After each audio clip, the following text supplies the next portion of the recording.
कीर्तन के लिए हमारे अजय पोदार प्रभु को हृदय से धन्यवाद। बहुत ही सुंदर विग्रह का दर्शन कराने के। प्रभु कहाँ के विग्रह थे आप? नासिक के।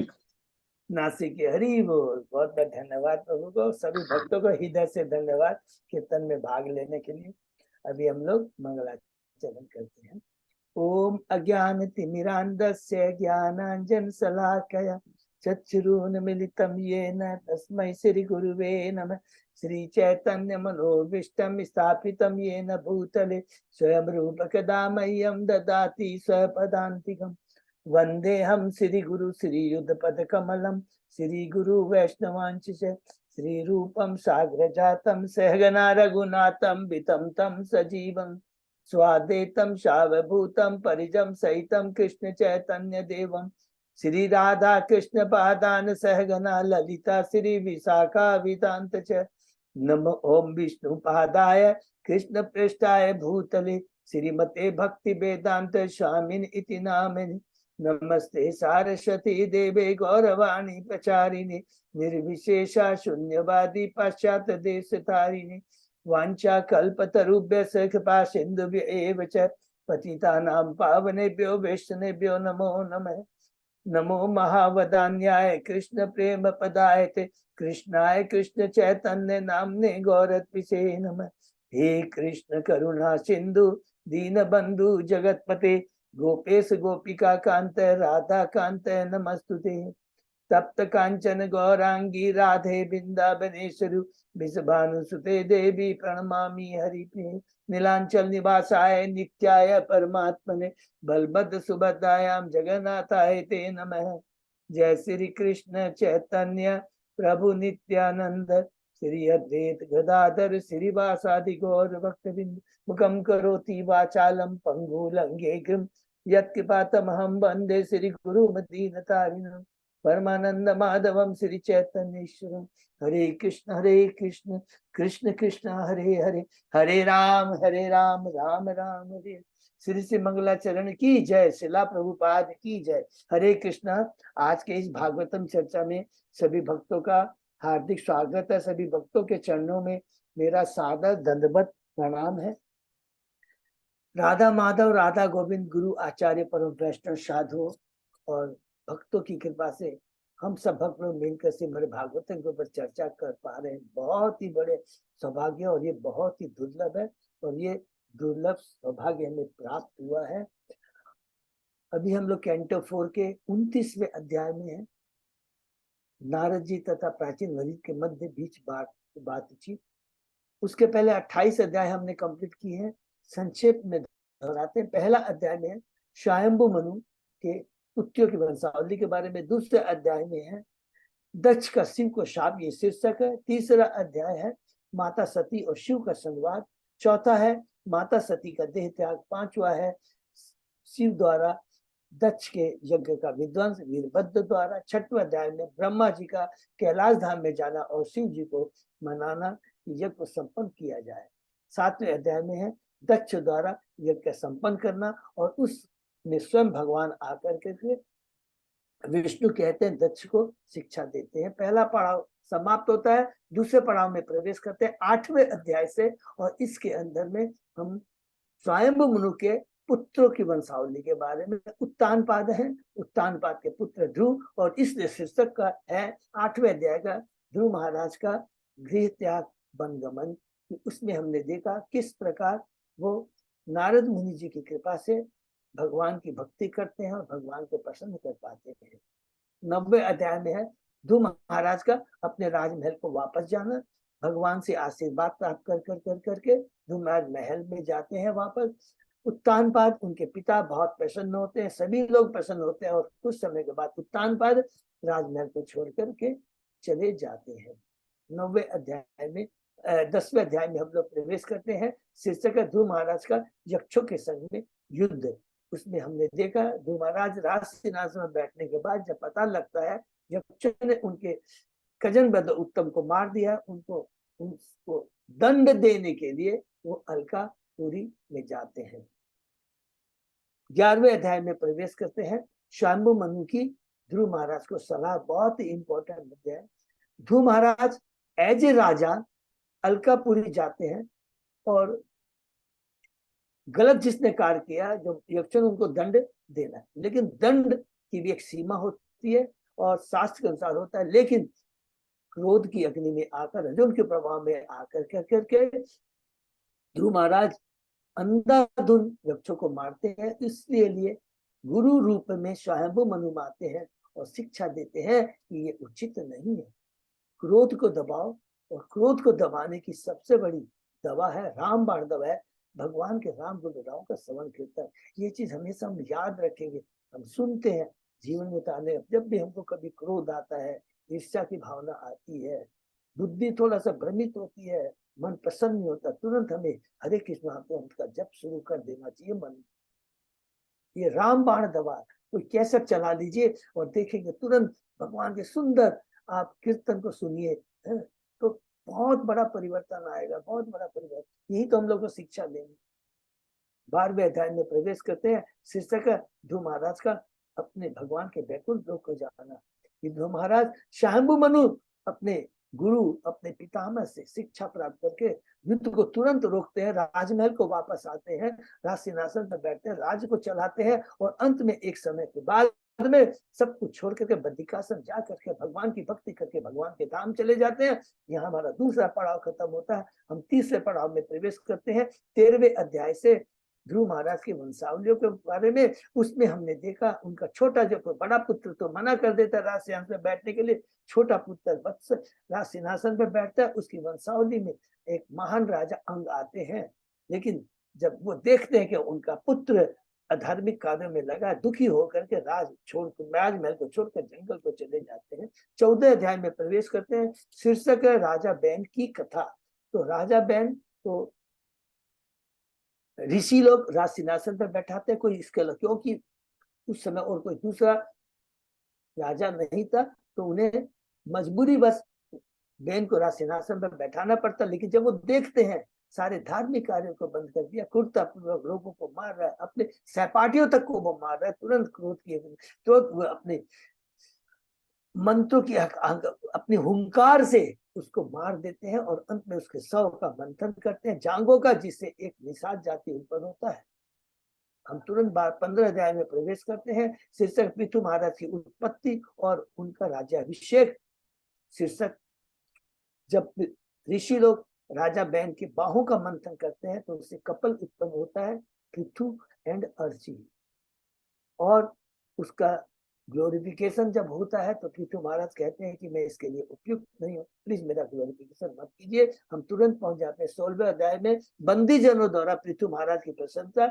उसमें बंदी जन बताते हैं, हे पृथु महाराज, आप भगवान के शक्तिवेश अवतार हैं, जिसकी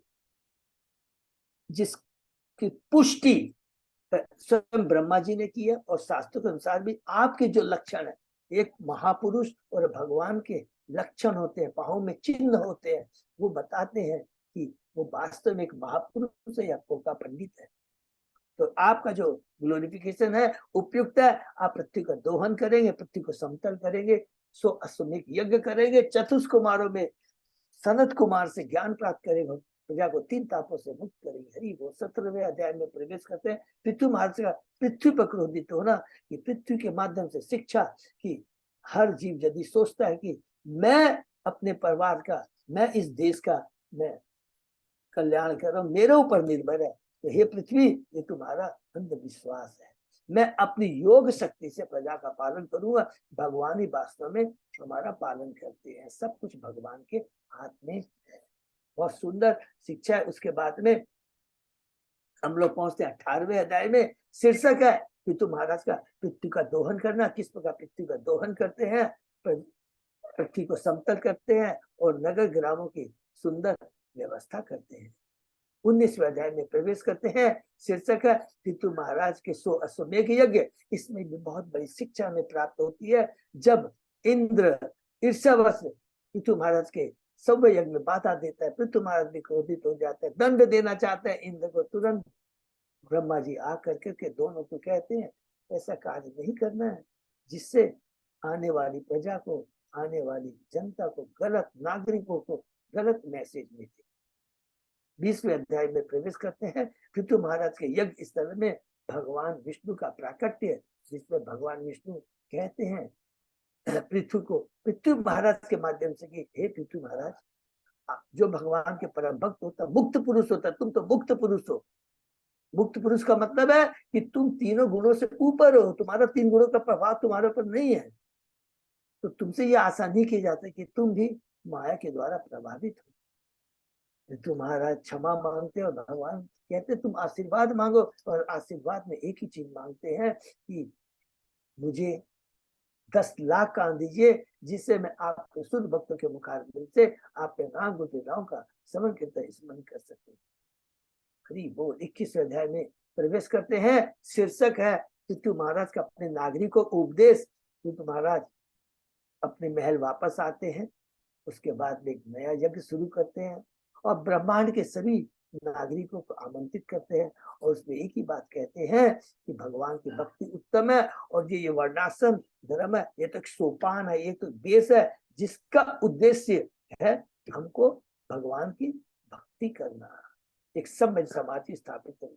चतुष्कुमार चले जाते हैं वापस आकाश मार्ग से। उसके बाद में हम लोग प्रवेश करते हैं पृथ्वी महाराज ये शिक्षा देते हैं, और उसी समय चतुष्कुमार वहां पर पहुंच जाते हैं। हम लोग पहुंच जाते हैं 22वें अध्याय में। पृथ्वी महाराज की चतुष्कुमारों से भेंट, ये शीर्षक है। और उसमें हमने देखा कि पृथ्वी महाराज किस प्रकार जब चतुष्कुमार उनके यहाँ आते हैं, किस प्रकार उनका सम्मान करते हैं, आवभगत करते हैं, और उसके बाद एक प्रश्न करते हैं जो उत्तम प्रश्न है। वो कौन सा उत्तम प्रश्न है? जो कि सर्व बद्ध जीवों के कल्याण के लिए पूछते हैं, जीवों की कुशलता किसमें है।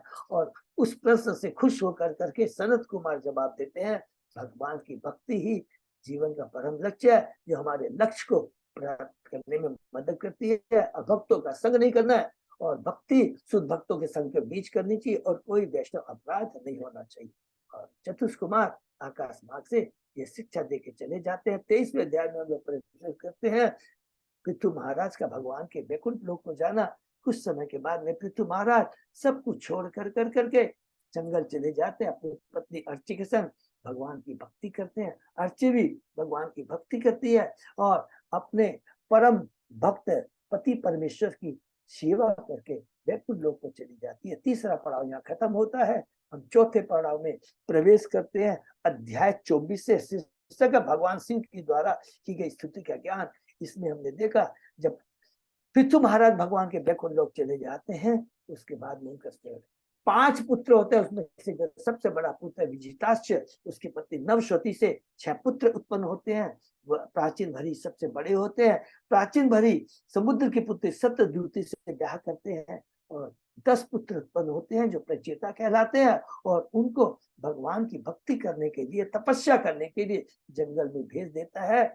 और स्वयं भगवान शिव आते हैं, भगवान स्वयं भेजते हैं शिव को उन्हें कृपा प्राप्त, उन प्रचेताओं पर कृपा प्राप्त करने के लिए। और बहुत सुंदर वो रुद्र गीत के नाम से प्रसिद्ध है, जिसमें सर्वप्रथम वो भगवान वासुदेव से प्रार्थना करते हैं कि मेरी जो कलुषित चेतना है उसे आप शुद्ध कीजिए। हे शंकरसन, मिथ्या अहंकार को मिटाइए। हे प्रद्युम्न, मुझे सतबुद्धि दीजिए। और हे अनिरुद्ध, मेरी सारी इंद्रिया मन और भगवान की सेवा में लगे। उसके बाद में भगवान के रूप का वर्णन करते हैं, मुख से लेकर करके चरणों तक। उसके बाद में कहते हैं ऐसे भगवान को प्राप्त करने के लिए एकमात्र विधि है भगवान की भक्ति, और वो भक्ति भक्तों के संग करनी चाहिए। ये शिक्षा दे करके शिव भगवान वहां से अप्रकट हो जाते हैं, और प्रचेता चले जाते हैं शिव भगवान के आदेश के अनुसार तपस्या करने के लिए। कहाँ जाते हैं? समुद्र में। कितने साल तक तपस्या करते हैं? 10,000 वर्ष तक। 25वें अध्याय में हम लोग प्रवेश करते हैं। राजा पुरंजन के गुणों का वर्णन, जिसमें हमने देखा कि जब राजा प्राचीन भरी उसके पुत्र तो जंगल में स्वयं कर्म कांड में लग जाता है, तुरंत भगवान नारद जी को भेजते हैं। नारद जी आते हैं और उन्हें एक प्राचीन वरी की एलिगोरिकल स्टोरी सुनाते हैं। कहते हैं जब वो देखते हैं कि उसका प्राचीन वरी कर्म कांड में लगा हुआ पशुओं का वध करता है, प्राचीन वरी किस प्रकार जीव की भौतिक इच्छाएं असंग होती है, भौतिक शरीर रूपी नगर रूपी शरीर को धारण करता है। 9 द्वार हैं, और किस प्रकार बुद्धि के प्रति आकृष्ट होता है, और उसके बाद में बुद्धि भी उसके प्रति आकृष्ट होती है, और दोनों भोग विलास में लग जाते हैं। बहुत सुंदर वर्णन है 25वें अध्याय का। 26वें अध्याय में प्रवेश करते हैं। शीर्षक है राजा पुरंजन का आखेट के लिए जाना और रानी का क्रोध होना। इस प्रकार राजा पुरंजन अपनी पतिव्रता पत्नी को छोड़ कर करके और उसकी बहुत सारी भौतिक इच्छाएं उसको पूरा करने के लिए जंगल जाता है, पशुओं का वध करता है, थक जाता है, फिर वापस आता है। जब मति वापस आती है तो हमें सुंदर अवसर मिलता है कि सब कुछ छोड़ कर करके, भौतिक चीजों की शक्ति को छोड़कर, पत्नी पति पुत्र के प्रति आसक्ति छोड़ करके भगवान में सेवा में लग जाए। लेकिन दुर्भाग्यवश पुनः वो अपनी पत्नी के प्रति आकृष्ट हो जाता है, क्षमा मांगता है और उसके संग में भोग विलास में पुनः लग जाता है। 27वें अध्याय में प्रवेश करते हैं। शीर्षक है राजा पुरंजन की नगरी पर चंड वेग का धावा और काल कन्या का चरित्र। बहुत ही सुंदर वर्णन है इसमें। यहाँ पर नारद जी बताते हैं प्राचीन बरी को कि हे राजा प्राचीन बरी, दुर्भाग्यवश पुरंजन पुनः अपनी पत्नी के प्रति आकर उसी के संग भोग विलास में लग जाता है, भूल जाता है कि एक एक क्षण उसके आयु का हरण हो रहा है। चंडवेग काल उसकी आयु को हर रहा है। 360 दिन गंधर्व, 360 रातें गंधर्वी।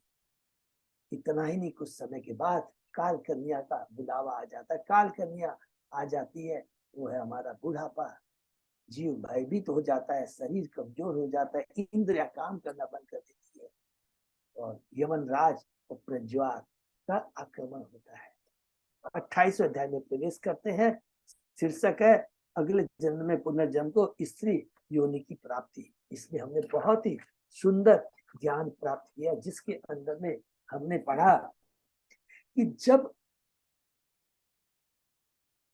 पुरंजन अंतिम समय तक केवल अपनी पत्नी के बारे में सोचता रहता था, इतने पुत्र है, पुत्रों के पुत्र है, कहता है कि पूरा पंचाल देश उसकी वंशों से भर गया। उसके बाद भी सोचता है कि मेरी पत्नी कैसे गृहस्थ को चलाए, घर को चलाएगी, और इसी चिंता में सोचते से शरीर त्याग देता है। और उसके बाद में एक स्त्री के रूप में जन्म होता है। एक राजकुमारी विदर्भ देश के राजा के यहाँ राजकुमारी के रूप में जन्म लेता है। मलध्वज से उसका ब्याह होता है और उसके बाद में कुछ समय के बाद दोनों कुलांचल में चले जाते हैं। जंगल में जा करके भगवान की भक्ति करते हैं। पुरंजनी राजकुमारी विदर्भी उनकी सेवा करती है।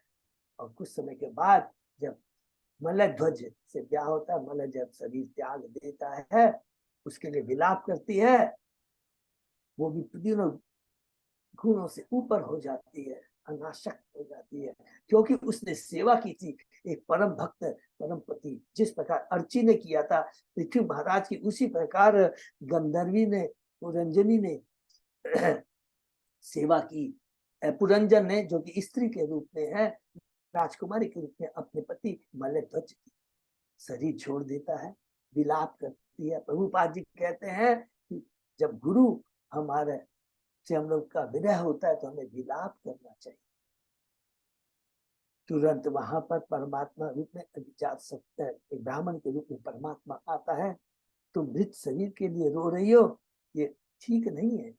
वास्तविक में मैं तुम्हारा मित्र हूँ।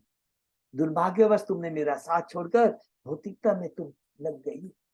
हम तुम दोनों दो हंस के समान है जो हृदय में रहते हैं। मैं अणु, तुम अणु आत्मा हो, मैं विभु आत्मा हूं। हम दोनों का स्थान ये भौतिक जगत नहीं, आध्यात्मिक जगत है। हरि बोल। और अंत में प्रभुपाद जी कहते हैं, बहुत सुंदर इसका कहते हैं कि जो मनुष्य को विकसित चेतना मिली है, इसका मनुष्य सदुपयोग कर करके भक्ति के द्वारा अपनी स्थिति को सुधार सकता है। अर्थात उसकी जो शुद्ध चेतना जो दब गई है, उसको पुनः जागृत कर सकता है। 29वें अध्याय में हम लोग प्रवेश करते हैं। शीर्षक है नारद तथा राजा प्राचीन बरी के विरुद्ध वार्ता, जो कि अभी हम लोग पढ़ रहे हैं। इसने इतना पूरा दिव्य ज्ञान नारद मुनि ने प्राचीन बरी को दिया। प्राचीन बरी जब कहता है कि मैं आध्यात्मिक दृष्टि से बहुत कमजोर हूँ, कृपा करके मुझे एक बार फिर से बताइए।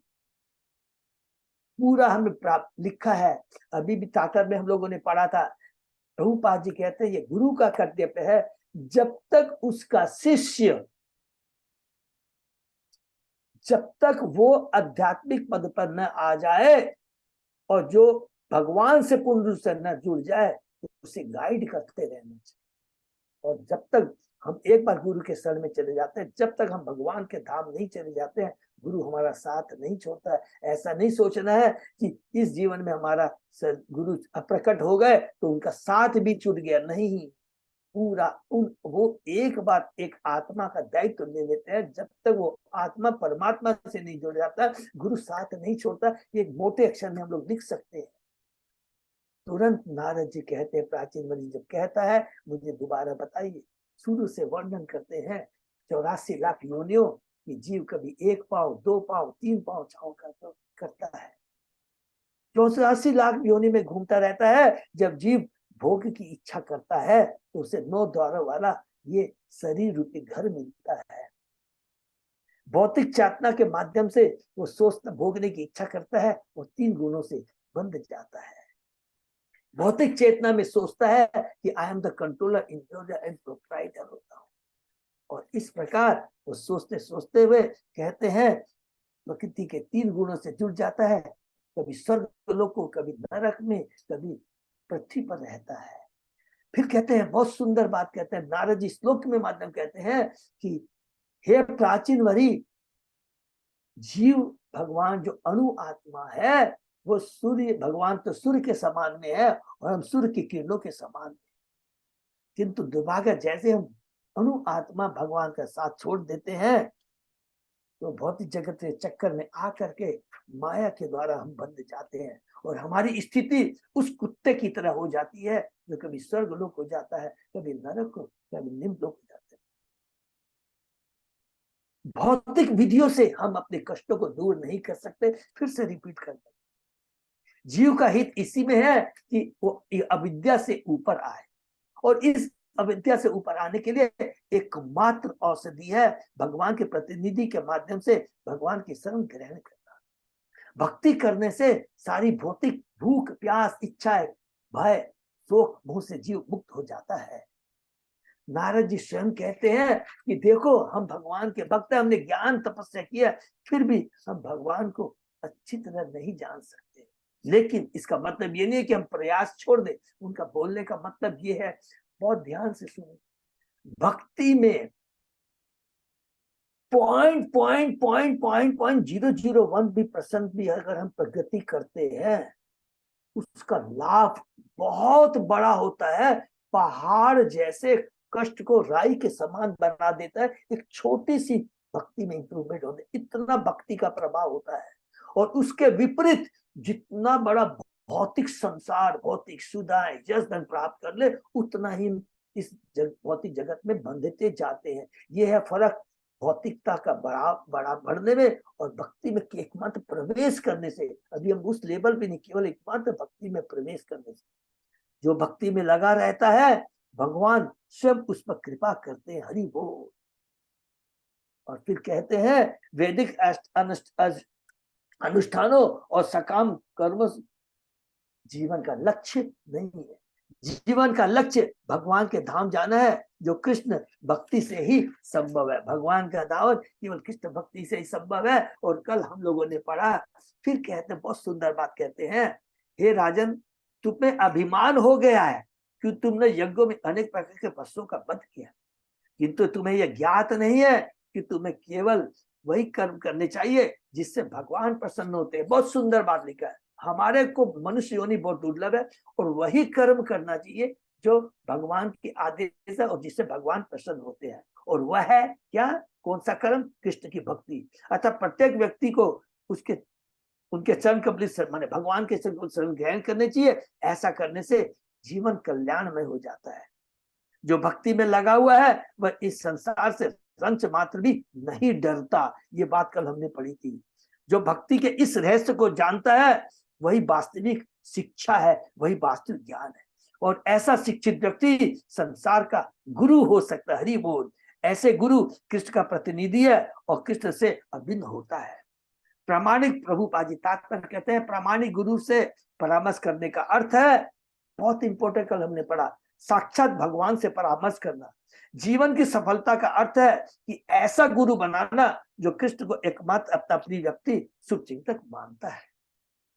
फिर यहाँ पर लास्ट हमने जो बहुत इंपॉर्टेंट श्लोक पढ़े, उसमें प्रभुपाद जी कहते हैं कि गुरु का कर्तव्य है कि शिष्य को तब तक उपदेश देते रहे जब तक उसकी समझ में न आ जाए कि भौतिक जीवन शैली अर्थात कर्म कांड तनिक भी लाभप्रद नहीं है। इसके लिए नारद जी फिर प्राचीन वरी को बहुत दो सुंदर एग्जाम्पल देते हैं। एक हमने पढ़ा, एक हरिण का और एक स्त्री का एग्जाम्पल देते हैं, जिसमें हमने खत्म किया था। हरिण के बारे में कहते हैं, हरिण एक उद्यान में अपनी पत्नी के साथ घास चरने में आनंद लेता है। हरि को उसे पता नहीं लगता कि उसके सामने माने सामने भेड़िया काल रूप में खड़ा है और पीछे में कौन खड़ा है? शिकारी। शिकारी, सामने भेड़िया है और पीछे शिकारी है।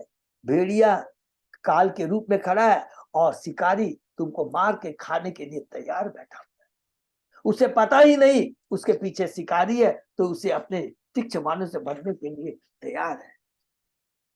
और इस प्रकार हरिण की मृत्यु हो जाती है। हम लोग फिर कहते हैं जीव स्त्री से काम इच्छाओं के कारण फंसता है। वह अपनी पत्नी तथा बच्चों की बातें सुनने में आनंद का अनुभव करता है। वह भूल जाता है कि उसके समक्ष काल खड़ा है और दिन रात उसकी आयु का हरण कर रहा है। फिर सामने और पीछे वह भूल जाता है कि यमराज पीछे से उसे मारने का प्रयत्न कर रहा है। प्रभुपाद जी कहते हैं कि नारद मुनि हिरण स्त्री के उदाहरण के माध्यम से राजा को यह बताना चाह रहे थे कि राजा स्वयं इस प्रकार की परिस्थितियों से घिरा है। ये राजा, ये जो बातें मैं कह रहा हूँ, जो भी मैंने तुम्हें पुरंजन की कहानी सुनाई, मैंने जो हरिण का और स्त्री का एग्जाम्पल दिया, यह तुम्हारे लिए कह रहा हूँ और तुम इसी परिस्थितियों से घिरे हुए हो। वास्तव में नारद जी कहते हैं प्रत्येक प्राणी की ऐसी ही स्थिति है। वह भूल जाता है कि उसे अपने वास्तविक भगवान के धाम को वापस जाना है। इसलिए प्रहलाद महाराज कहते हैं कि इंद्रियों के ठीक रहते तथा बलवान रहते हुए मनुष्य को गृहस्थ आश्रम त्याग कर माने भौतिक गृहस्थ आश्रम की आसक्ति को त्याग कर भगवान के चरणों की शरण ग्रहण कर लेनी चाहिए। मनुष्य योनि बहुत दुर्लभ है। एक क्षण भी अगर बिता दिया, व्यर्थ कर दिया, तो प्रभुपाद जी तात्पर्य में कहते थे, चाणक्य ने कहा है कि लाखों डॉलर खर्चा करने के बाद भी उसे वापस हम नहीं ला सकते। यही हमने पढ़ा। उसके आगे और नारद जी क्या कहते हैं हम। ओम नमो भगवते वासुदेवाय। ओम नमो भगवते वासुदेवाय। ओम नमो भगवते वासुदेवाय। नारायण नमस्कृत्य नरं चैव नरोत्तमं देवी सरस्वती व्यासं ततो जयम् उदीरयेत्। नष्प्रायेषु अभद्रेषु नित्यं भागवत सेवया भगवती उत्तम श्लोके भक्ति भवती नैष्टिकी। कृष्णाय वासुदेवाय देवकी नंदनाय च नंद गोप कुमाराय गोविंदाय नमो नमः। आराधयो भगवान भजेश तनय ततदाम वृंदावनम रमया काचित उपासना व्रजवधु वर्गेण्य कल्पिता। श्रीमद् भागवतम प्रमाणम अमलम प्रेमा पुमर्तो महान श्री चैतन्य महाप्रभो मतम निधम तत् आदरो न पर। हरे कृष्ण कृष्ण कृष्ण हरे हरे हरे राम राम राम हरे हरे। कैंटो 4 चैप्टर 29 शीर्षक नारद तथा राजा प्राचीन वरी के मध्य बातचीत।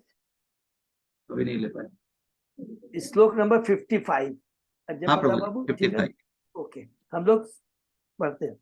शैत्वं विचक्ष्य मृगचेष्टितम् आत्मने अन्तः चित्तं नियक्ष हृदि कर्णधुनीं च चिति। जहि अंगना आश्रमं सततं युद्धगाथं प्रीणिहि हंस शरणं वीरं क्रमेण। हे राजा, तुम हिरण की अनयोक्ति को समझने का प्रयास करो। तुम अपने प्रति सचेत रहो और कर्म के द्वारा स्वर्ग लोग जाने के श्रवण सुख को त्याग दो। ये बहुत इंपॉर्टेंट चीज है। यही हमेशा हमें करती है कि ठीक है ये भी करना है, ये भी ठीक है लगता है, लेकिन जब माया इतनी प्रबल है, वेट करते करते करते समय पता लग जाएगा कब चंडवेग आकर करके, कब काल कन्या आकर कर करके हमारी सारी इंद्रिया को इनएक्टिव बना देगी। इसलिए यहाँ पर प्रहलाद महाराज लास्ट श्लोक में कल हमने पढ़ा, शरीर और इंद्रियों के स्वस्थ रहते हुए हमें भगवान की भक्ति में पूर्ण रूप से लग जाना चाहिए। गृहस्थ जीवन त्याग दो, क्योंकि वह विषय भोगों से तथा ऐसी वस्तुओं की कथाओं से पूर्ण है। तुम मुक्त जीवों की कृपा से श्री भगवान की शरण ग्रहण करो। इस प्रकार इस संसार के प्रति अपनी आसक्ति का त्याग करो। तो ये बहुत इंपॉर्टेंट चीज है, कोई भी कंफ्यूजन नहीं होना चाहिए कि थोड़ा भी कंफ्यूजन होने से बहुत गड़बड़ हो जाएगा। प्रभुपाद जी आचार्य तात्पर्य बताते हैं, चैतन्य महाप्रभु सब एकदम बात ये बताते हैं, गृहस्थ को त्यागने का मतलब होता है कि भौतिक गृहस्थ के प्रति आसक्ति को। एक गृह आज इतना प्रभुपाद जी की कृपा है, अभी आज हम देखेंगे पूरे विश्व में, आप विश्वास कीजिए ऐसे ऐसे गृहस्थ पूर्ण रूप से बाहरी दृष्टि से लगेगा कि देखिए सारे बिजनेस कर रहे हैं, सब कुछ कर रहे हैं, लेकिन इधर से पूरा विरक्त है। दुबई में मैंने देखा है, मैं नाम भूल रहा हूँ प्रभु का, कि माने he is holding a very very big post in Dubai government में, लेकिन पूर्ण रूप से एकदम अनासक्त, करोड़ों अरबों रुपया के कितनी उनकी सैलरी मैं बोल नहीं सकता, लेकिन पूर्ण रूप से वो भगवान गुरु महाराज को समर्पित है और उसका बहुत बड़ा रेस्पेक्ट है दुबई में, सब जानते हैं। तो इसका मतलब ये नहीं है आसक्ति को त्याग करना, प्रायोरिटी कृष्ण की भक्ति को देना है, लोगों में प्रचार करना है। ये चीज जरा भी कंफ्यूजन नहीं होना चाहिए। जितना अच्छा से अच्छा पैसा है कुछ प्रॉब्लम नहीं है, भगवान तो कहते हैं, लेकिन हमें से भक्ति में हमें लगाना है। इस चीज का हमको बहुत ध्यान करना है, ठीक है ना।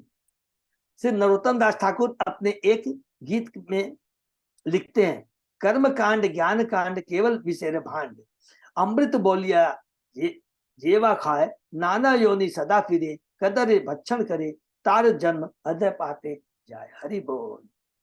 कर्म कांड तथा ज्ञान कांड विष के प्यालों के तुल्य है। जो भी इनको अमृत समझकर पीता है उसे जन्म जन्मांतर विभिन्न प्रकार की देहों में कठिन संघर्ष करना पड़ता है। ऐसा व्यक्ति सभी प्रकार के व्यर्थ पदार्थ खाता है और तथाकथित इंद्रिय सुख के कार्यों के कारण तिरस्कृत हो जाता है। सामान्यतः लोग सांसारिक कर्म कांड तथा ज्ञान कांड के कर्म फलों के प्रति आकृष्ट होते हैं। वे स्वर्ग लोक जाने की अभिलाषा, ब्रह्म तादम्य अथवा जीव तथा शीशन के शिष्ण के आनंद से मुक्त होकर जीवन में ही बने रहना चाहते हैं, अर्थात इस भौतिक जगत में ही रहना चाहते हैं, इस भौतिक जगत को छोड़ना नहीं चाहते। नारद मुनि राजा पंडित को स्पष्ट उपदेश देते हैं कि वह संपूर्ण जीवन गृहस्थ आश्रम में न व्यतीत करे। गृहस्थ आश्रम में रहने का अर्थ अपने पति के वश में होना, ये बहुत इंपॉर्टेंट। गृहस्थ आश्रम मतलब है कभी भी कंफ्यूजन नहीं होना है, अपनी पत्नी के वश में होना। माने पत्नी का मतलब हम लोग ने पढ़ा था, कोई भी कंफ्यूजन जला अर्थ नहीं होना चाहिए, बुद्धि के वश में होना चाहिए। हमारी जो बुद्धि है, हे प्रद्युम्न, इसे मुझे भगवान की सत बुद्धि दे, भगवान की सेवा में लगे, ये समझना है। मनुष्य को यह सब त्याग कर परमहंस आश्रम में जाना चाहिए, अर्थात अपने को गुरु के नियंत्रण में रखना चाहिए।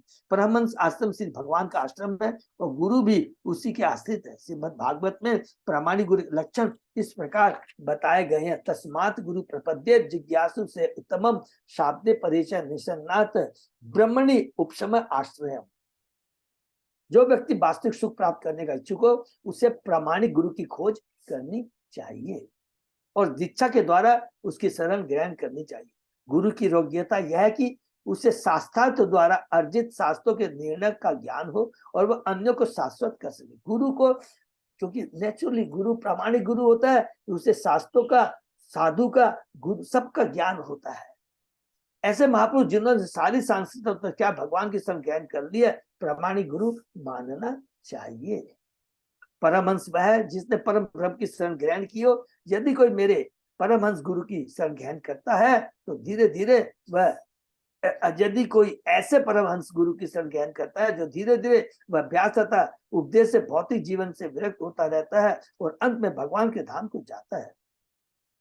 अंगनाश्रम अशतम युथ गाथम, जो इसी श्लोक में है, का विशेष उल्लेख अत्यंत रोचक है। सारा संसार स्त्री के द्वारा नियंत्रित होने के कारण माया के चंगुल में मनुष्य ने केवल अपनी पत्नी के वश में है, अपनी रहता के संभोग साहित्य से नियंत्रित है। भौतिक जगत में फंसने का यही कारण है, कोई भी अपने प्रयास से इस घृणित संगति को नहीं छोड़ पाता। अर्थात इसमें ब्रैकेट में, कोई भी अपने भौतिक प्रयास से इस घृणित संगति को नहीं छोड़ पाता, किंतु यदि वह परम स्वरूप प्रामाणिक गुरु की शरण ग्रहण कर लेता है तो वह क्रमशः आध्यात्मिक जीवन के पद को प्राप्त कर लेता है, क्योंकि गुरु में आध्यात्मिक शक्ति होती है, बलराम की शक्ति है। किस प्रकार इस भौतिक जगत के प्रति जो आसक्ति है उसको अपने हल से उखाड़ देता है गुरु, अपनी शक्ति से, ज्ञान की शक्ति से, भगवान की कृपा से। वेदों के मोहक शब्द जो मनुष्य को स्वर्ग लोक जाने का परम ब्रह्म में तदाकार होने के लिए प्रेरित करते हैं, अल्पज्ञों के लिए हरि बोल। इसको अंडरलाइन कर लेंगे। वेदों के मोहक शब्द जो मनुष्य को स्वर्गलोक जाने का परम ब्रह्म में तदाकार होने के लिए प्रेरित करते हैं, वो अल्पज्ञों के लिए, जिसे भगवत गीता में माया प्रहित ज्ञान, जिनका ज्ञान माया द्वारा हर लिया गया है। 7वें अध्याय के 15 श्लोक में 2 श्लोक में है, 4 तरह के लोग भगवान के प्रति आकृष्ट और 4 के लोग जो भगवान के प्रति आकृष्ट नहीं होते। वास्तविक ज्ञान करता है भौतिक जीवन की कष्टकर अवस्था का बोध। मनुष्य को प्रामाणिक मुक्त जीव अर्थात गुरु की शरण ग्रहण करनी चाहिए और क्रमशः आध्यात्मिक पथ तक उठना चाहिए, जिससे भौतिक जगत से विरक्त हुआ जा सके। हरि बोल। श्री विश्वनाथ चक्रवर्ती ठाकुर के अनुसार हंस शरणम का अर्थ है वह कुटी जिसमें साधु रहते हैं।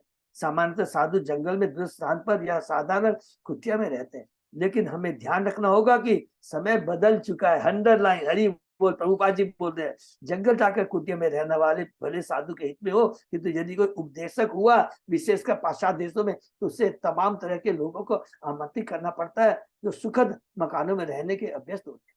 मतलब इस युग में साधु को लोगों के स्वागतार्थ समुचित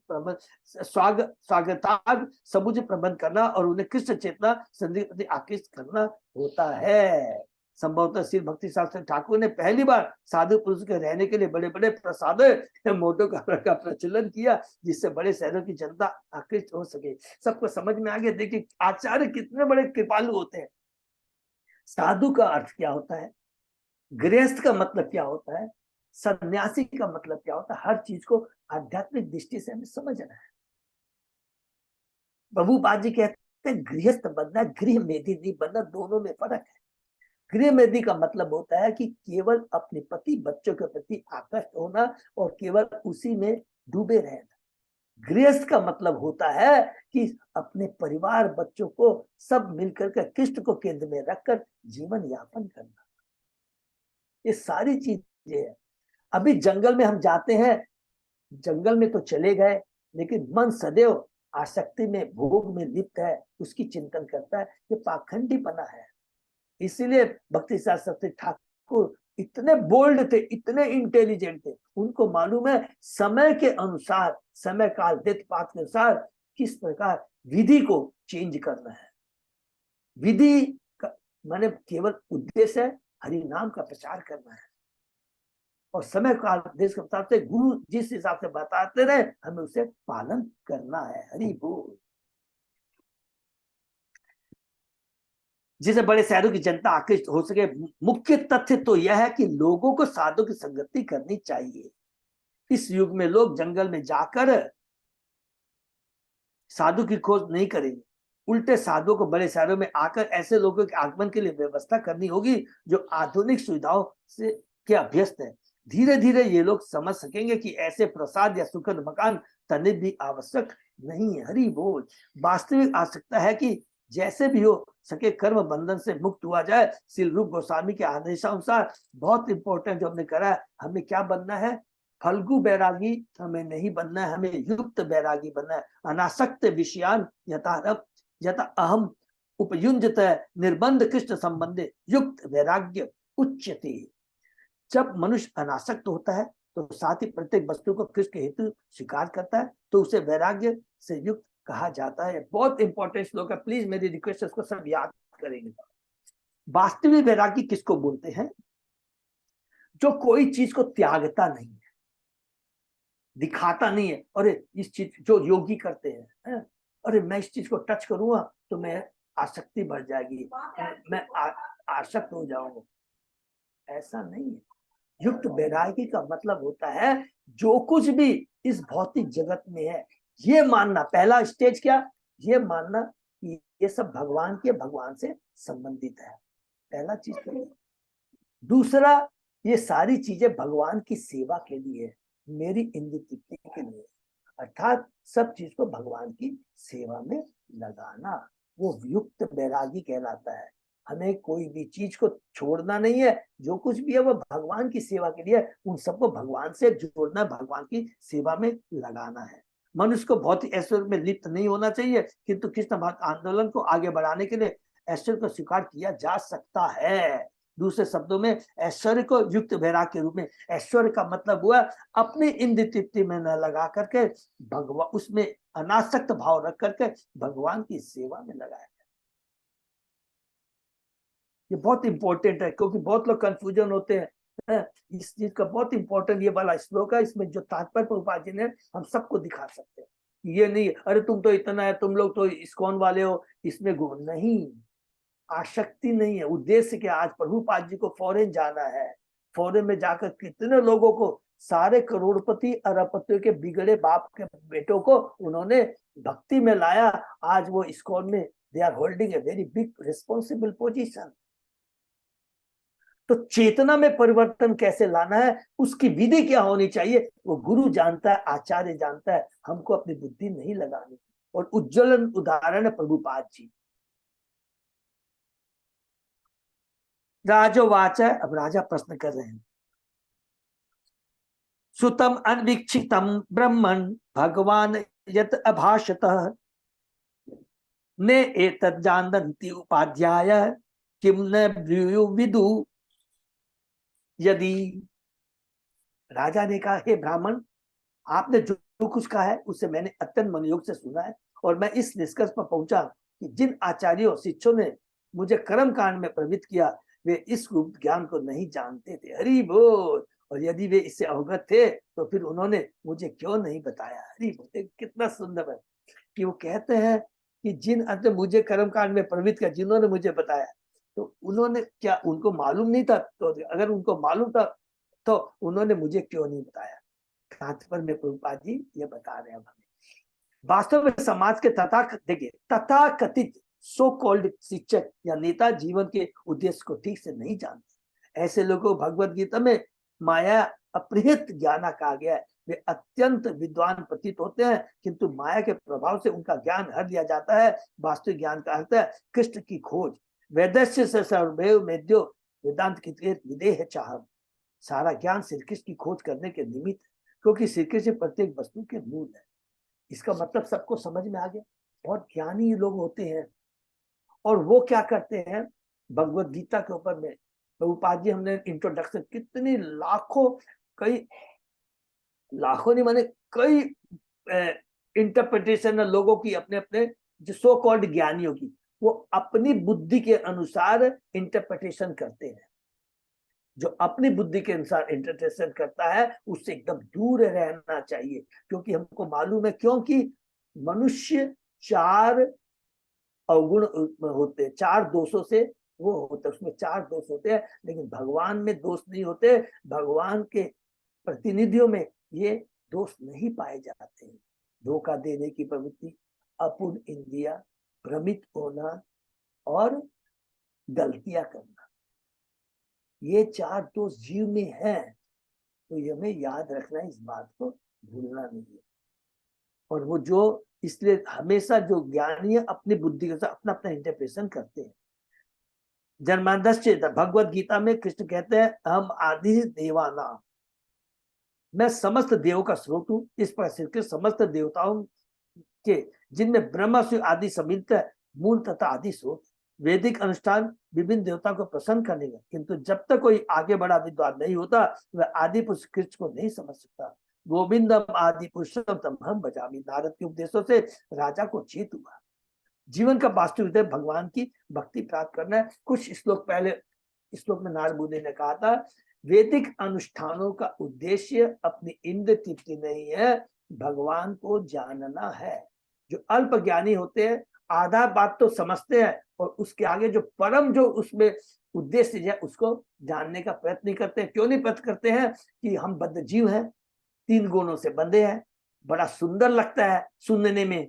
अरे देखो, वो गुरु बताएगा, माने ज्ञानी, देखो यहाँ खुद शास्त्र में लिखा है तुमको अच्छी पत्नी चाहिए तो इसकी पूजा करनी चाहिए, धन चाहिए तो ये करना चाहिए, लंबी आयु चाहिए तो ये यज्ञ करना चाहिए, इसकी पूजा करनी चाहिए।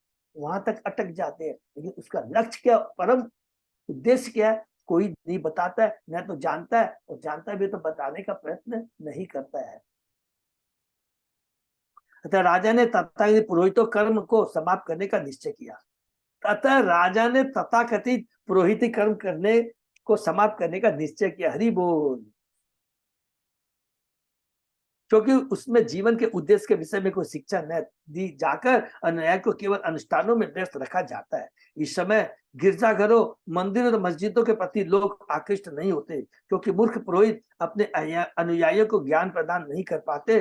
जीवन उद्देश्य से अपरिचित होने के कारण वे भीड़ को अंधकार में रखते हैं। फलतः जो समुचित ज्ञानी है वे अनुष्ठानों के प्रति अरुचि रखने लगे, किंतु साथ ही उन्हें इस ज्ञान से कुछ नहीं प्राप्त हो पाता। अतः समस्त श्रेणी के लोगों को प्रकाशित करने के लिए यह कृष्ण भावना आंदोलन अत्यंत महत्वपूर्ण है। महाराज प्राचीन वर्षिमान के पथ चिन्हों का अनुसरण करते हुए प्रत्येक व्यक्ति को चाहिए कि कृष्ण भावना आंदोलन का लाभ उठाए और अनेक धर्मों के देश में चलने वाले रूढ़ अनुष्ठानों का परित्याग करे। देखिए ये बहुत इंपॉर्टेंट है। प्रारंभ से ही गोस्वामी लोग उन पुरोहितों से भिन्न थे जो केवल अनुष्ठानों में लगे रहते थे। श्री सनातन गोस्वामी ने वैष्णव के मार्गदर्शन के लिए हरि भक्ति विलास का संग्रह किया। बहुत ही इंपॉर्टेंट संग्रह है। वैष्णव वैष्णव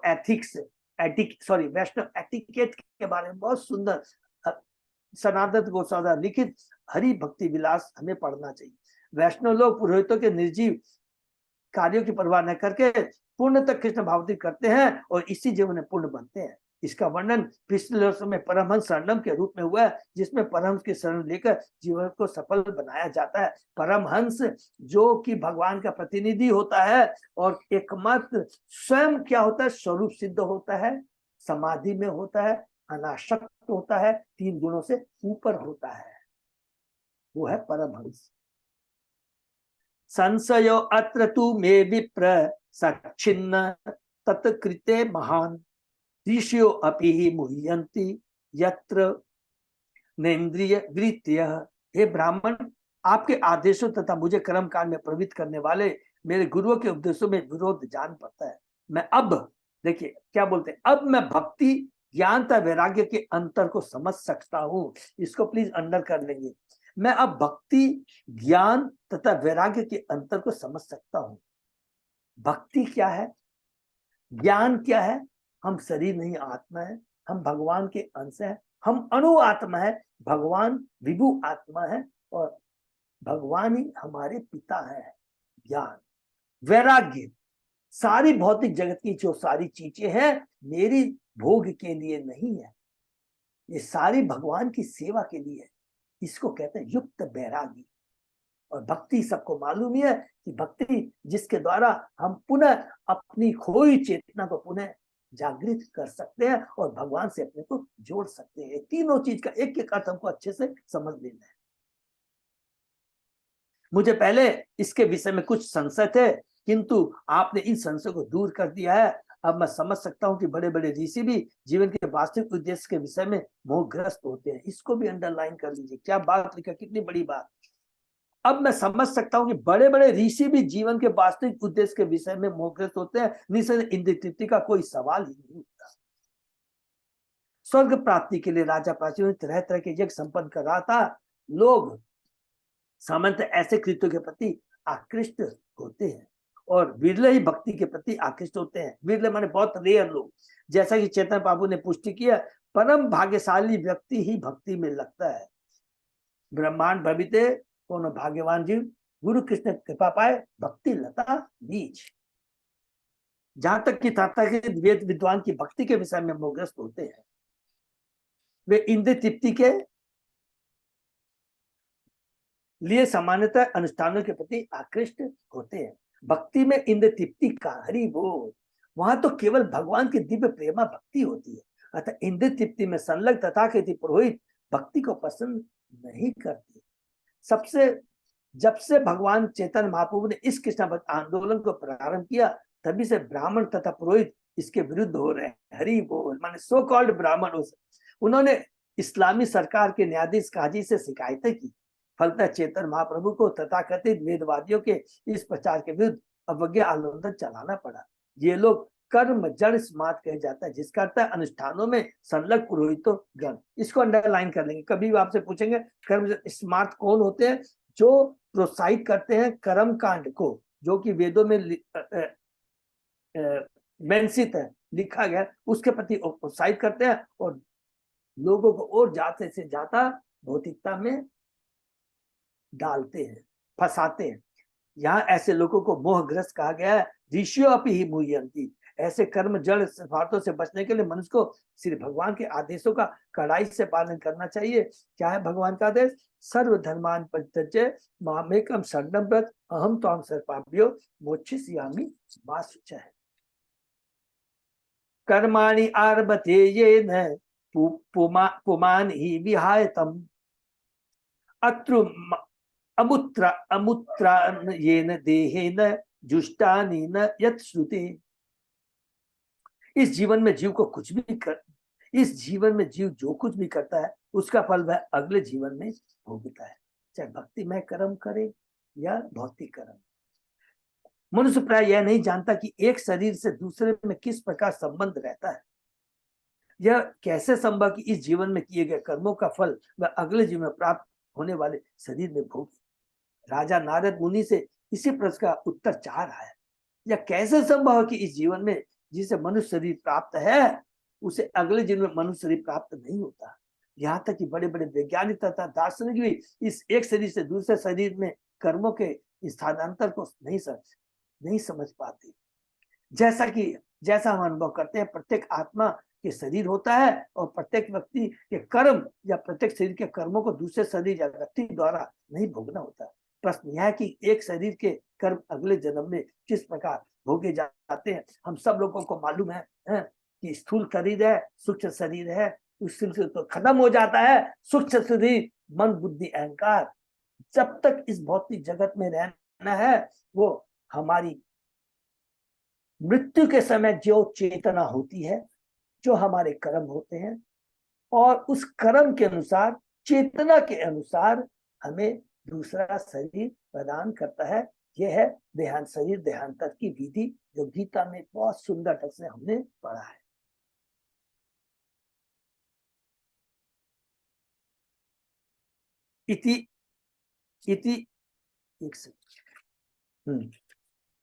इति वेद विदाम पाद श्रूयते तत्र तत्र कर्म यत् क्रियते प्रोक्तम प्रोक्षम न प्रकाशते। वेदवादियों का कथन है कि मनुष्य अपने पूर्व कर्मों के फल का भोग करता है, किंतु व्यावहारिक रूप में यह देखा जाता है कि पिछले जन्म में जिस शरीर ने कर्म किया था वह तो नष्ट हो चुका होता है। अतः उस कर्म का भोग भिन्न शरीर द्वारा किस प्रकार संभव है, हमको सबको मालूम है, सबने अच्छे से जाना है। हम लोग ने गीता में प्रभुपाद जी के ऊपर बहुत अच्छे से समझा, फिर भी हम रिपीट करते हैं। रिपीट इसलिए करते हैं, जानना जरूरी नहीं है, जीवन में उतारना बहुत जरूरी है। अब वो तभी होता है जब हमारी चेतना में परिवर्तन आता है, और वो चेतना में परिवर्तन तभी आएगा जब हम बार बार लगातार बार बार गुरु के मुखारबिंद से, आचार्यों से एक ही चीज को बार बार सुनेंगे। जितनी बार सुनेंगे उतनी बार हमारी चेतना में परिवर्तन आएगा। ये बहुत इंपॉर्टेंट चीज है। इसमें नास्तिक लोग पूर्व कर्मों के फल का साक्ष्य चाहते हैं, अतः वे प्रश्न करते हैं कहाँ इसका प्रमाण है कि, देखिए बहुत सुंदर बात है, प्रभुपाद जी कह रहे हैं कहाँ इसका प्रमाण है कि मैं विगत कर्म के फलों को भोग रहा हूं। उन्हें इसका ज्ञान ही नहीं है कि किस तरह सूक्ष्म शरीर वर्तमान शरीर के कर्म फलों को अगले स्थूल शरीर तक पहुंचाता है।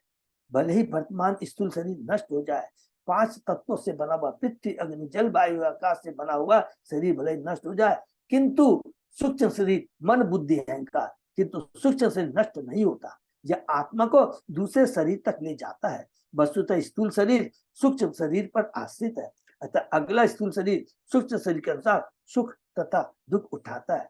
आत्मा तब तक सूक्ष्म शरीर द्वारा ले जाया जाता है जब तक वह स्थूल भौतिक बंधन से मुक्त नहीं हो जाता।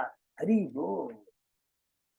तो यही पर विराम देते हैं। देखिए नारद जी के माध्यम से, प्रभुपाद जी के माध्यम से, नारद जी के माध्यम से, प्राचीन वरी के माध्यम से, आप देखिए कितना सुंदर ज्ञान है पूरा। अभी तक हम लोगों ये जो पढ़ रहे हैं, जस्ट सोचिए, गीता को याद कीजिए। गीता में भगवान ने सारी चीज आत्मा के बारे में, परमात्मा के बारे में, कर्म के बारे में, स्थूल शरीर के बारे में, सूक्ष्म शरीर के बारे में, कर्म कांड के बारे में, ज्ञान कांड के बारे में और भक्ति के बारे में प्रभुपाद जी सब ने गीता के माध्यम बहुत डिटेल एक ही चीज को बताया है।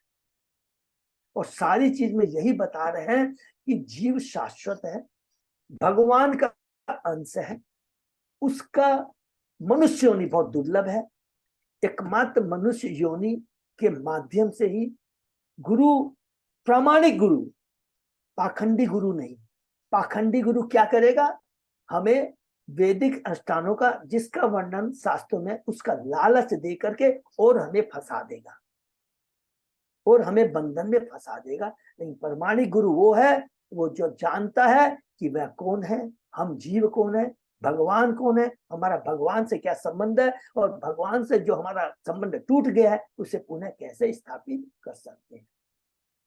एकमात्र प्रामाणिक गुरु बनाता है। और प्रामाणिक गुरु का अपना कोई स्वार्थ नहीं होता है। उसका स्वार्थ किसमें है? जो भगवान का स्वार्थ है, जो भगवान का आदेश है। और भगवान का स्वार्थ, भगवान का आदेश और हमारा भी स्वार्थ किसमें है? कि पुनः शाश्वत पिता से पुनः अपना खोया हुआ संबंध स्थापित कर दे। यही हमारा स्वार्थ होना चाहिए और भगवान का भी स्वार्थ वही है। इसीलिए हम लोग कहते हैं, जब हम लोग अपनी सच्चिदानंद अवस्था में आ जाते हैं तो मेरा स्वार्थ और भगवान का स्वार्थ एक हो जाता है। उसका मतलब क्या हुआ? मेरा स्वार्थ क्या है? मैं भगवान का हूं, इस भौतिक जगत में अज्ञानता बस आकर के भोगने का प्रयत्न किया हूं, लेकिन मुझे अब प्रामाणिक गुरु के माध्यम से ये ज्ञान प्राप्त हो गया है, मैंने हृदय में स्थापित कर दिया है। क्या स्वार्थ है? मुझे पुनः इस भौतिक जगत को छोड़कर भगवान के धाम जाना है। और भगवान का स्वार्थ क्या है? कि मेरा खोया हुआ जीव, मेरी शाश्वत आत्मा पुनः इस भौतिक जगत को छोड़कर, जहां सड़ रहा है, तकलीफ पा रहा है, पुनः मेरे पास में आ जाए। और ये एकमात्र पूरा इस श्लोक में हमने पढ़ा है, एक ही चीज से संभव है, प्रामाणिक गुरु के माध्यम से। और इसलिए हमको प्लीज सो कॉल्ड गुरु के चक्कर में नहीं फंसना चाहिए। प्रभुपाद जी को मालूम है, जैसे जैसे कलयुग आएगा तो क्या होगा? लोगों के कष्ट ज्यादा बढ़ते जाएंगे, आयु कम है, अल्प बुद्धि है, चेतना कलुषित है। तो जीव क्या, अगर रेडीमेड चीज चाहिएगा, अरे जल्दी से मुझे इसका रिलीफ मिले, और तुरंत क्या करेगा? पाखंडी गुरु घूमते रहते हैं, ओह ये इस कष्ट में है, तुरंत आप देखेंगे ऑनलाइन सब जगह आपके पास सॉल्यूशन आ जाएगा। इतने देर में ऐसे आपका सारा प्रॉब्लम सोल्व हो जाएगा और तुरंत हम फिर फंस जाएंगे। इसीलिए प्रभुपाद जी की कृपा से जिन्होंने आज इतनी सुंदर व्यवस्था कर दी है, हमें कहीं जाने की दरकार नहीं है। प्लीज सिंपली प्रभुपाद जी के जो शास्त्र हैं, प्रभुपाद जी ने जिन गुरुओं को हमारे समक्ष प्रस्तुत किया है, उनकी शरण ग्रहण करनी है, उनके शास्त्रों को पढ़ना है, भक्तों के बीच भक्ति करनी है। कोई भी माया, कोई भी भौतिक जगत में कितना भी लोग प्रलोभन दे, हम नहीं फंसेंगे, नहीं फंसेंगे, नहीं फंसेंगे, ये गारंटी है। और प्रभुपाद जी ने कहा था कि मेरे जो शास्त्र हैं 10,000 वर्षों तक जीवित रहेंगे। उसके बाद तो धीरे धीरे क्या होगा वो तो नहीं बताया, लेकिन हमको इतनी दरकार ही नहीं है, इतना लंबा वेट करने की दरकार ही नहीं है। जब सारी व्यवस्था मिली है तो इसका पूरा लाभ उठा करके इस जन्म में ही भगवान के धाम जाने का प्रयत्न करना चाहिए। हरे कृष्ण। किसी का कोई प्रश्न है? बहुत सुंदर है। हरे कृष्णा। जी मेरा एक प्रश्न है सर। हाँ प्रभु प्लीज बोलिए प्रभु। हरि बोल। ये भक्ति, ज्ञान और वैराग्य, क्या भक्ति करने के लिए ज्ञान और वैराग्य दोनों की जरूरत पड़ेगी ना? या दोनों का, तीनों का क्या मतलब? ये हाँ बहुत सुंदर प्रश्न है प्रभु। प्रभु क्या होता है, जब तक कि आप ज्ञान, वास्तविक ज्ञान क्या नहीं जानेंगे, देखिए बहुत सिंपल चीज है। एक ज्ञान हुआ, हमने गीता में पढ़ा, अभी हम भौतिकता में फंसे हुए हैं, वो भी एक ज्ञान है। क्या ज्ञान है? अच्छा हमको ये चीज चाहिए, हमको ये चाहिए, ये चीज तो लिखा है शास्त्रों में, ठीक है। लेकिन ये क्या है, अल्प ज्ञान हुआ। जो शास्त्र बोलता है वास्तविक ज्ञान क्या है, उसको हमको समझ। वास्तविक ज्ञान क्या है, सिंपल, जो कि गीता के दूसरे अध्याय से शुरू होता है।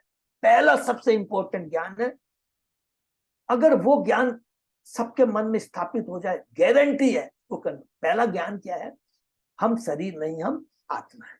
ठीक है, ये पहला ज्ञान हो गया। और ये प्रैक्टिकल कैसे प्रभुपाद ने दिखाया कि एक बच्चा है, वो देखता है कि अभी अपने दादू से खेल रहा है, थोड़े दिन बाद में देखता है कि दादू लेटे हुए, सब लोग रो रहे हैं। तो उसको ज्ञान उस माध्यम से बताया जाए, देखो ये शरीर के अंदर जो आत्मा थी ना बेटा, वो चली गई है, ये शरीर है।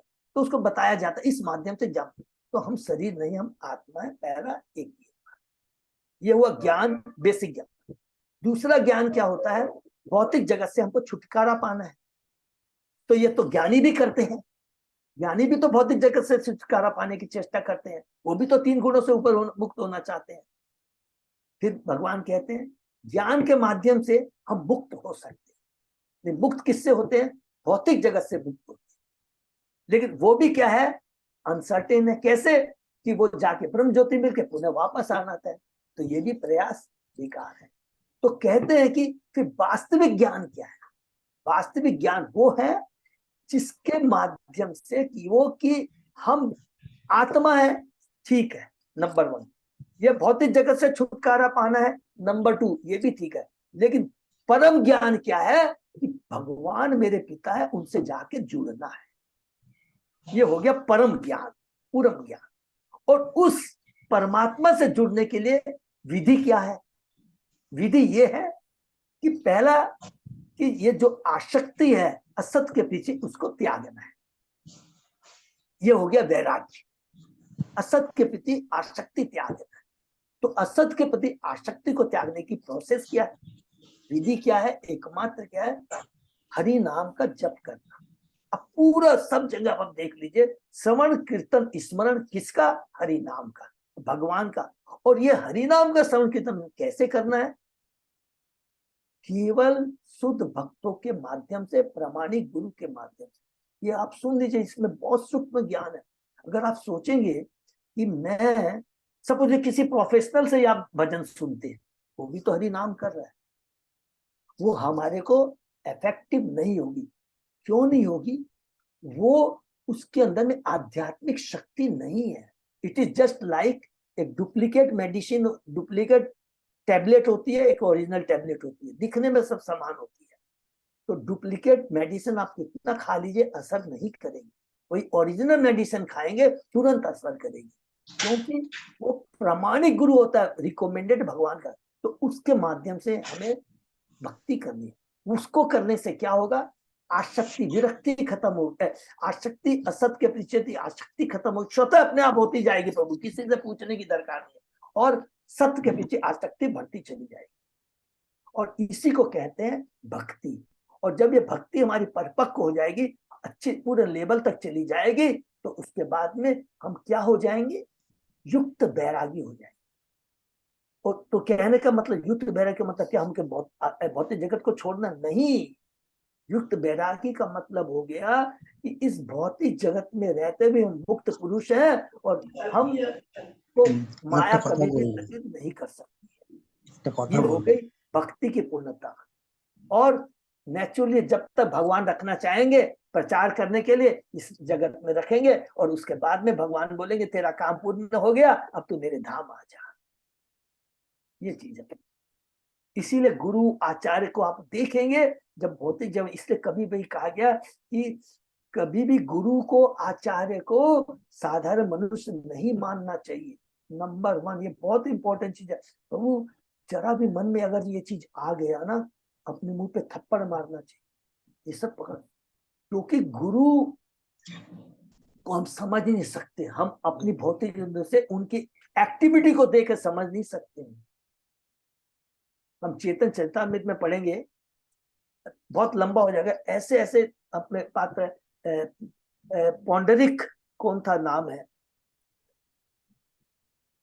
उसको,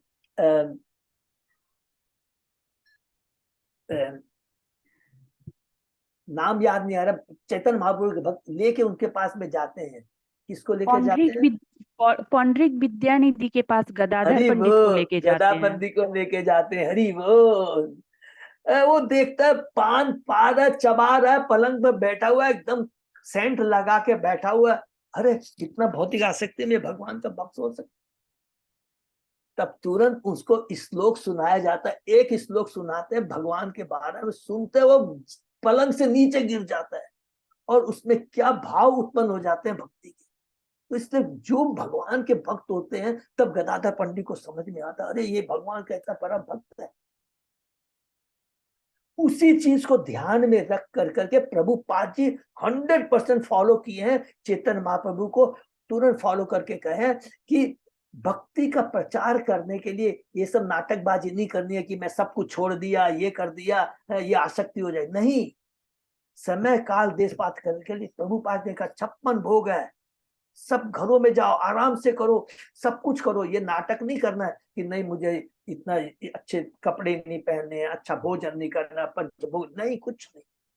कल युग समय काल हिसाब से कैसे भक्ति में लोगों को लाया जा सकता है, ये देखना है। ये भागवत की है, ठीक है ना प्रभु? हरे कृष्ण प्रभु। हाँ प्रभु, प्लीज बोलिए प्रभु। मैं एक बोलना चाहता हूँ। एक्चुअली हाँ प्रभु। ज्ञान और वैराग्य जब तक जरूरत है, जब तक हमारा कृष्ण का ऊपर अनुराग नहीं होता है। एक बार अनुराग हो गया फिर जरूरत नहीं है ज्ञान वैराग्य का।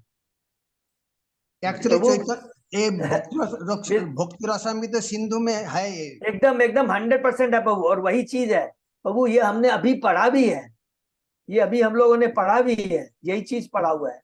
अभी हमने क्या पढ़ा है कि जब हम पूर्ण भक्ति के लेवल पे आ जाते हैं, रागानु भक्ति में जो चले जाएंगे सर। यस, हमको फिर दरकार नहीं पर किसी चीज वैदिक दरकार नहीं। एक एग्जाम्पल है, एक एग्जाम्पल आप खाली देख कर ले लेते। हम जब साइकिल शुरू में सीखते हैं ना, तो पहले हम पैडल की तरफ देखते हैं, बार बार पैडल की तरफ पैडल मारते हैं। लेकिन जब एक्सपर्ट हो जाते हैं तो पैडल की तरफ देखने की दरकार नहीं होती है, अपने आप तो ऑटोमेटिक सारी चीजें नीचे की खत्म हो जाती है, तो कोई चीज की दरकार नहीं। प्लेन का भी उदाहरण दे सकते हैं हम लोग। प्लेन का भी उदाहरण भी दे सकते हैं कि प्लेन क्या होता है, पहले तो जमीन पर चलता है, जब पूरी स्पीड पर शक्ति आ जाती है तो फिर वो जमीन को छोड़ देता है। हैरी बोल, थैंक यू, बिल्कुल सही, सारी चीजें यही बात। बहुत सुंदर, अच्छा लगा, बहुत बहुत अच्छा। हम लोग ऐसे डिस्कस करेंगे तो आपस में सब दूसरे को, सबको बहुत बहुत धन्यवाद। यही पर विराम देते हैं। हरे कृष्णा दंडवत प्रणाम। और इसके लिए सारी दवा भी एक ही है, एक ही दवा है, हरे कृष्णा मंत्र, नाम संकीर्तन। ऐसा नहीं है कि हर लेवल की अलग है, भाई एक ही दवा है, इसलिए इसको बोला है रामबाण दवा, ठीक है ना। और इसीलिए प्रभुपाद जी ने हमेशा खाली किया है, chant and be happy, chant Hare Krishna and be happy. Hare Krishna, यहीं पे विराम दे। बहुत बहुत धन्यवाद सर। आज का सेशन विराम देते हैं, फिर कल सुबह 7 बजे। हरि बोल। हरे कृष्ण प्रभु।